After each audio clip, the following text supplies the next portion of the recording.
Yay. Trees you can play in Supremacy 1914. When you start a new match in Supremacy... Brazil. Now, a lot of people have been sharing images.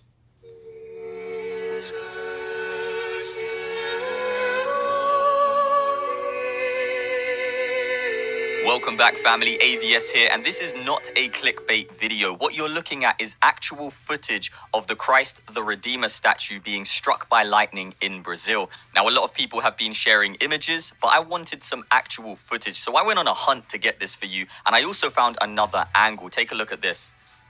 Boom. That is absolutely insane. The person was clearly shocked. It's from quite a far distance. And you know, it's 2023, but for some reason, everybody still seems to be filming on potatoes. But here are some absolutely incredible photos of quite decent quality as well, of the statue being struck right on the head. And you can clearly see the lightning strike is directly connecting with the statue. So I don't believe this is a coincidence. Now, in this news report here by NDTV, it says lightning strikes Brazil's Christ the Redeemer statue. Pic stuns internet. Now, we have more than just a picture, but anyways, it says, in a jaw-dropping moment, the 100-foot statue of Jesus Christ towering over Rio de Janeiro was hit by lightning. The stunning scene was captured during a flash storm, which hit the coast of Brazil on Friday.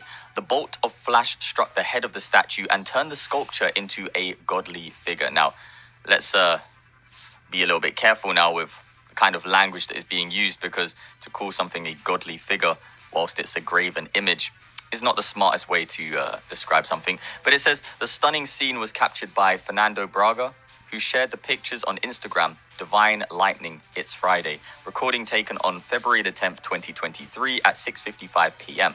Now, the footage that I showed you earlier, I'm actually not 100% sure if it is this time when lightning struck Rio de Janeiro's statue of Jesus, and I'll tell you why. Because in 2014, the statue was actually already struck right on the finger, and there was actually damage that was caused during this lightning strike. So it says, a vicious lightning strike from the heavens hurt Rio de Janeiro's iconic Christ the Redeemer statue during an electric storm on Thursday night. Now, this was January the 18th, 2014 that this article was written, so this was a very long time ago. So that's why I want to just make sure that everybody is aware. I'm not 100% sure if the footage that I showed you is from this lightning strike or it is from the lightning strike on Friday. But it was uploaded very recently, so that is why I showed it to you, because it is very likely that it is the recent lightning strike. But, you know, if you have any more information, please do let me know in the comment section below, because I like to be 100% transparent with my content. Now, I want to talk about this situation a little deeper, because look at what is reported here.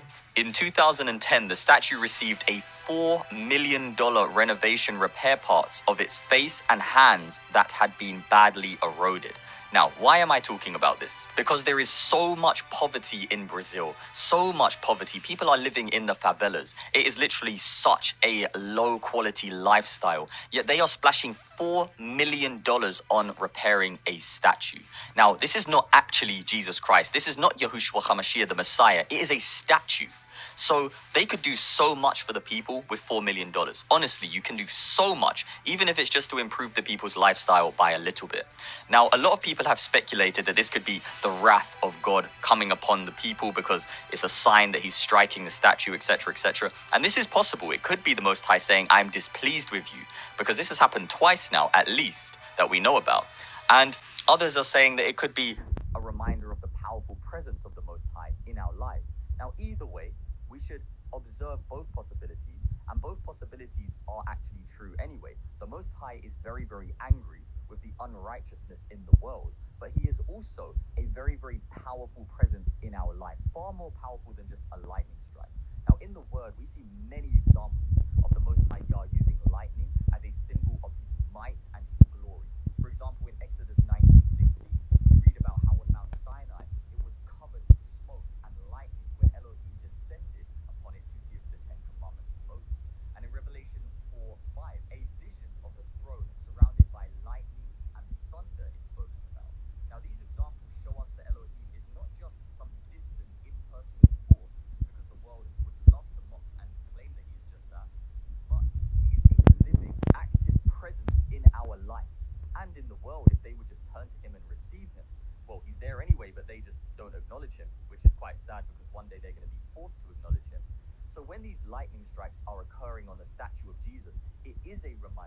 that Christ himself is Elohim's power. Now, the Messiah himself said in John 14:9, "He who has seen me has seen the Father." What man do you know on the earth who can stand here and say, "He who has seen me has seen the Father," without it being absolute blasphemy? The Jews at the time, the Pharisees and the scribes, they knew exactly what the Messiah was claiming. He was claiming to be the word of Yah, the Logos, the word who had become flesh, Elohim in the flesh. So they were right. If he was not Elohim in the flesh, if he was not God in the flesh, he would have been committing blasphemy. But the point is, he was, and the Pharisees recognized this. This is why when the Messiah said, "Before Abraham was, I am," they took that as ultimate blasphemy, because in Exodus 3, the Most High refers to himself as Ahaya Asher Ahaya, I am that I am. So when Christ was standing on the earth and he said, "Before Abraham was, I am," he was making it very, very clear that he existed before Abraham. Now, what man can claim that? So anybody with wisdom, anybody with an understanding can recognize what the Messiah was claiming. But those who are foolish, those who are blind to the truth, those who have been deceived by false prophets, they will look for exact statements. They'll say, "Oh, show me where Messiah says, We've arrived, Mr. Dog. Time to slip in. Alrighty up. am God. Show me where the Messiah says, etc., etc." But the Messiah spoke in parables. And he did this, he explained why he did this. He did this so that those who do not have ears to hear and eyes to see would not understand. He said very clearly, "My sheep hear my voice and they come to me." So if you recognize who he is, if you understand the wisdom in his words, "Before Abraham was, I am the Alpha and the Omega, the first and the last, the beginning and the end. If you destroy this temple in 3 days, I shall raise it again." If you understand the power and authority he is speaking with, "I have power to forgive sins. The Father judges no one, but all judgment has been given to the Son." He said, "I am the Son of Man who is on earth and also in heaven." He was claiming to be in heaven at the same time as being on the earth. What man can do this? So recognize who he is and understand that, yes, the Most High doesn't want us to be praying to statues. He doesn't want us to have graven images. But people have done this.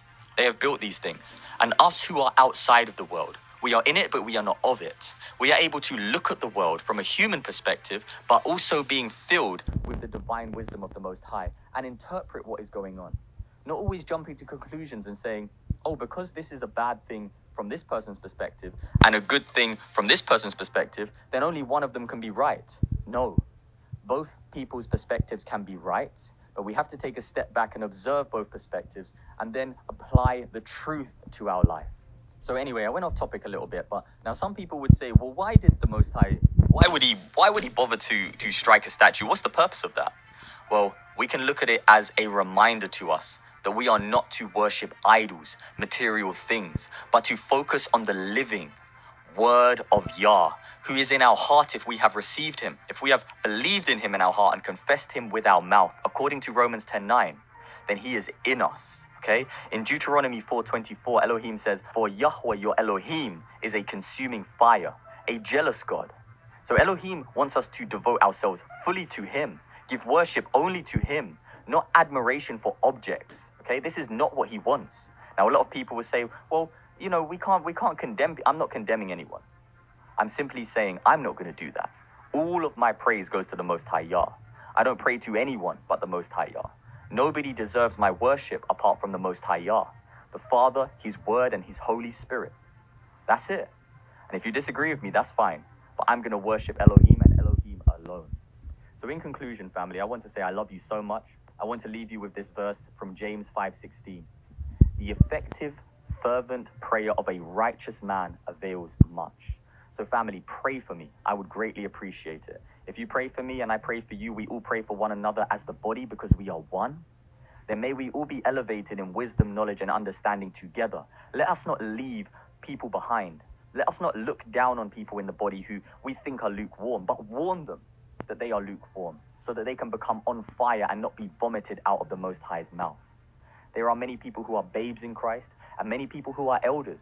I'm certainly not an elder. I am, hopefully young. But a lot of people ask me questions as if I am an elder. So I try my best to answer those questions.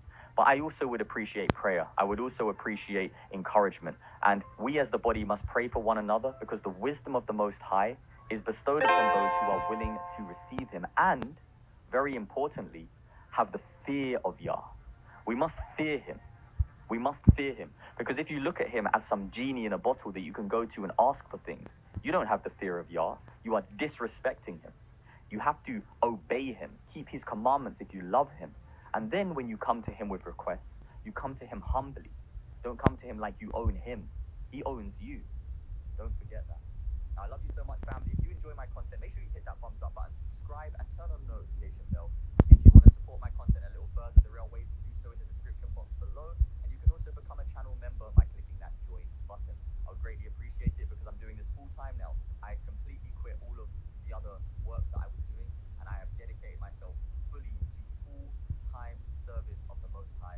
I want to make content for him. I want to preach his word. I want to do everything for him in my life. And I'm also on TikTok. I do live streams over there, so it'll be greatly appreciated if you pray for me and if you hit that thumbs up button and share it with somebody that you love. I love you so much, and I'll see you on the next one. Shalom. How many Thank you. subscriptions are